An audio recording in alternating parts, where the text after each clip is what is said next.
Psoriasis जो कि एक बहुत ही परेशान कुन बीमारी है और मरीज़ के पूरे जिस्म पर स्पॉट बन जाते हैं, उनके ऊपर सफ़ेद-सफ़ेद सी एक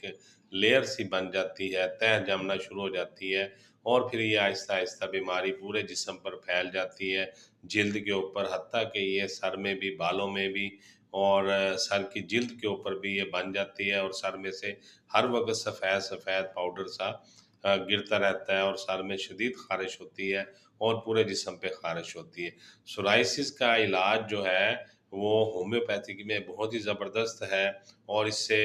बिल्कुल मरीज़ ठीक हो जाता है। बहुत से मरीज़ अल्हम्दुलिल्लाह ठीक हो चुके हैं और कुछ मरीज़ों का इलाज चल भी रहा है। इसमें जो सबसे बेहतरीन मेडिसिन मैंने पाई है वो ग्रेफ़ाइट्स है, सुराइनम है और इसमें पेट्रोलियम है, टुलुरम मेट है। ये बहुत ही